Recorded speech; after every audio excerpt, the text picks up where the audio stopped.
உங்களை நேசிப்பவர்களை எப்படி கண்டறிவீர்கள் அப்படின்னு அந்த கேள்வி வருகிறது. அந்த கேள்விக்கு சொல்லும் பதில், அடிமைகளில் பல வகையினர் இருக்கிறார்கள். அந்த வகையினர் யார் என்றால், வயலுக்கு போகிறேன் என்று சொல்லிவிட்டு வயலுக்கு போகாமல் வேறெங்கேயோ கேளிக்கையை தேடி சென்று விடுவார்கள்.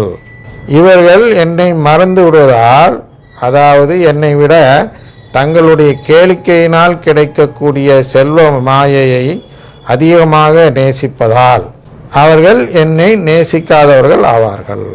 இதை மத்தேயு 13:22 பார்த்தோம்னா அங்கே ஒரு பிரச்சனை வருகிறது. என்ன?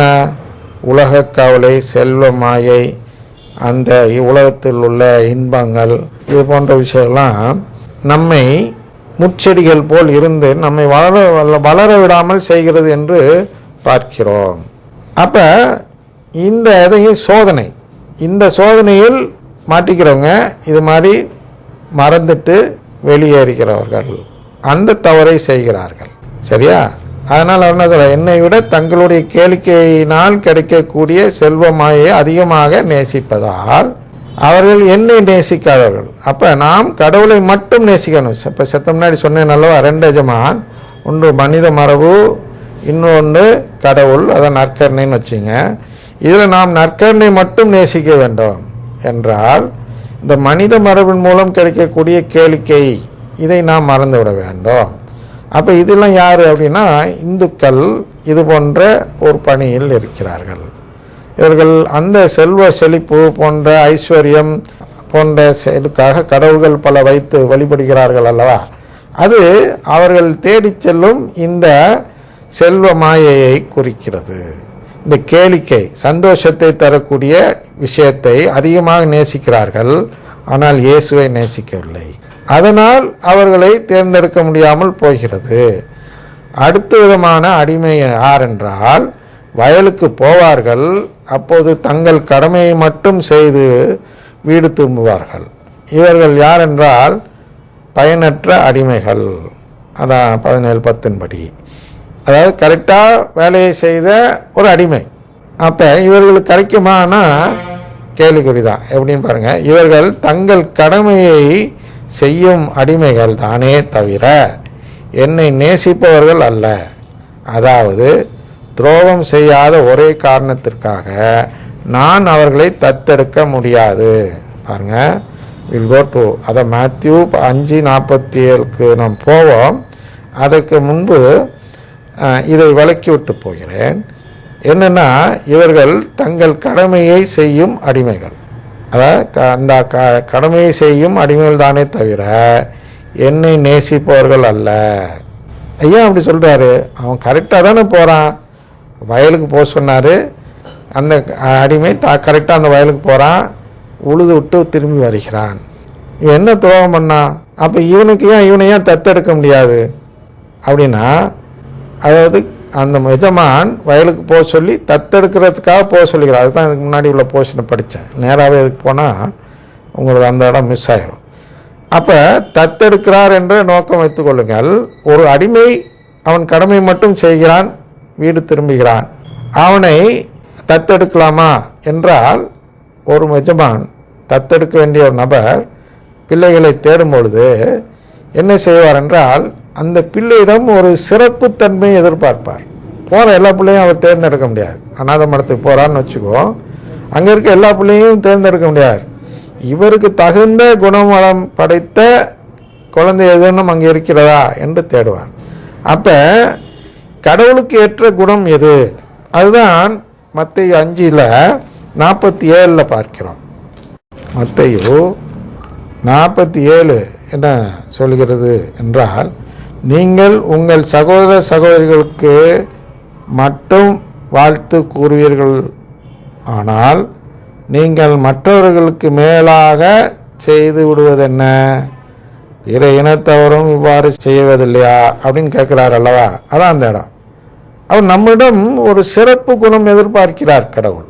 அது என்ன என்றால், மற்றவர்களை விட நாம் ஏதோ மேலானதாக ஏதேனும் செய்திருக்க வேண்டும். அதுதான் இங்கேயும் இந்த எஜமான் இந்த உருவத்தில் மெதுனா எதிர்பார்க்கிறான் என்றால், ஒரு அடிமை போகிறான் வாரான், அது ஒரு பிரச்சனை இல்லை. அவன் எந்த விதத்துலையாவது எனக்கு சிறப்பாக செயல்பட்டு இருக்கிறானா அப்படின்னு பார்க்கிறார். அது யாருன்னு பின்னாடி பார்க்கும். அதாவது அவர்கள் மற்றவர்களை விட எனக்கு சிறப்பாக செய்யாதவர்கள் என்பதால் அவர்களும் என்னை நேசிக்காதவர்கள் என்று நான் கருதுவேன். அடுத்த வகை அடிமை யார் என்றால், என் வயலுக்கு போகிறேன் என்று சொல்லிவிட்டு எதிரியின் வயலுக்கு சென்று எதிரிக்கு உதவி செய்யும் அடிமை. பாருங்க, யார் இந்த அடிமை? அதான் மார்க் 7:7 9 ஏற்கனவே பார்த்தோம். இதை போதிக்கிறவர்கள் மனித மரபையும் மனித சட்டத்தையும் கோட்பாடுகளாக போதித்து கடவுளின் கட்டளையை வெகு திறமையாக புறக்கணிப்பது என்பது எதிரிக்காக பாடுபடும் செயல். சாத்தானுக்காக ஒருத்தர் பாடுபட்டால் அவரை எப்படி தேர்ந்தெடுப்பார் கடவுள்? அதனால் அந்த அடிமையும் இல்லை. இவர்கள் எனக்கு நேரடியாக துரோகம் செய்தவர்கள் ஆவார்கள். சரியா? எனவே இவர்களையும் நான் தத்தெடுக்க மாட்டேன். அது மட்டுமல்லாமல் இவர்களுக்கு துரோகத்திற்கான தண்டனையையும் கொடுப்பேன். அடுத்து 4வது விதமான அடிமை யார் என்றால், என்னையே கொலை செய்ய பார்த்து என் சொத்தை அபகரிக்க பார்க்கும் அடிமை. மத்தேயு 21:38-39 படி பார்க்கிறோம் அல்லவா? மத்தேயு 21 நான் ஒரு வாசிக்கிறேன், உங்களுக்கு தெளிவு கிடைக்க வேண்டும் அல்லவா? கொஞ்சம் உடனே முடிச்சுறேன். அம்மகனை கண்டபோது தோட்ட தொழிலாளர்கள், இவன்தான் சொத்துக்கு உரியவன், வாருங்கள் நாம் இவனை கொன்று போடுவோம், அப்போது இவன் சொத்து நமக்கு கிடைக்கும் என்று தங்களிடையே பேசிக்கொண்டார்கள். பின்பு அவர்கள் அவரை பிடித்து திராட்சை தோட்டத்திற்கு வெளியே தள்ளி கொன்று போட்டார்கள். இது பொதுவாக என்ன நினச்சிக்குவாங்கன்னா, இயேசுவை குறித்து இங்கே சொல்லப்படுகிறது என்று நினைத்து கொள்வார்கள். ஆக்சுவலாக இங்கே அவர் இயேசுவை குறித்து சொல்லவில்லை. அவர் சொல்ல வருவது என்ன என்றால், இங்கே கடவுளுக்கு எதிராக செயல்படுவது, கடவுளின் அந்த கோட்பாடை கொலை செய்வது. சரியா? அப்போ கடவுளுக்கு எதிராகனா திருச்சபைக்கு எதிராக. ஏன்னா கடவுளின் குடும்பம் தான் திருச்சபை. அப்போ திருச்சபைக்கு எதிராக செயல்படுவது தான் அதை திருச்சபையை அழித்து விட பார்ப்பது. அப்படி வச்சுங்க. இல்லாட்டி கொலை செய்யும் பொழுது தான் திருச்சபை கொலை செய்தல், இயேசுவின் மறைவுடலை கொலை செய்தல். எப்போ? எதிர் போதனையால்.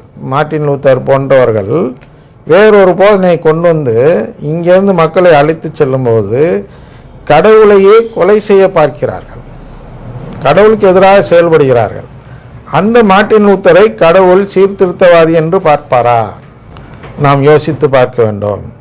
ஆனால் உலகம் என்ன நினைக்கிறது என்றால், மார்ட்டின் ஒரு புனிதர் என்று நினைக்கிறது. புனிதர் என்று பல கத்தோலிக்க குருக்கள் கூட சொல்கிறார்கள். ஏனென்றால் அவர்களுடைய கண்ணில் மார்ட்டின் லூத்தர் எந்த பாவமும் செய்யாதவர். அப்படின்னா மனித சட்டத்தை மீறாதவர். இப்போ பார்த்தோம் அல்லவா பாவம். பிரேசரார் சொன்னால் என்ன பாவம் கேட்குறாங்களே, அதுதான் அவர்கள் மார்ட்டின் லூத்தருக்கும் கேட்கிறார்கள். மார்ட்டின் லூத்தர் என்ன பாவம் செய்தார் அப்படின்னு கேட்குறார்கள் அல்லவா? அவர் கடவுளையே கொலை செய்யும் பார்க்கக்கூடிய பாவத்தை செய்கிறார். மார்ட்டின் லூத்தர் போன்றவர்களுக்காக சொல்லப்பட்ட ஓமை தான் இந்த மத்தேயு 21 பார்க்கிறோம். அந்த ஓமை எதை குறிக்கிறது என்றால் திருச்சபையை குறிக்கிறது. திருச்சபையை கொலை செய்கிறார்கள். திருச்சபை தான் இங்கே மகன் உருவத்தில் வருகிறது, மக்களிடம் பேச. அதை தோட்டக்காரர்கள் குத்தவை கேட்க வருவது போல் திருச்சபை தான் வருகிறது. குத்தவை என்று சொன்னதும் என்ன ஞாபகம் வருகிறது என்றால், பாவமன்னிப்பு சீட்டு போட்ட உரிமை பெற்றது திருச்சபை. அப்போ அது வசூல் பண்ண வரும் திருச்சபையை கொலை செய்ய பார்த்தவர் தான் மார்ட்டின் லூத்தர். அதை இப்போ இந்த 4 விதமான அடிமைகளில் எந்த அடிமையை அவர் கொடுக்க முடியும் என்றால் இந்த 4ஐயும் கொடுக்க இயலாது. அப்போ யாருக்கு கொடுப்பார் என்றால் அதை கேட்குறேன். அப்படி என்றால் எந்த அடிமையை தான் நீங்கள் தத்தெடுப்பீர்கள் என்று கேட்கிறார். அதற்கு அவர் என்ன பதில் சொல்கிறார் பாருங்கள்.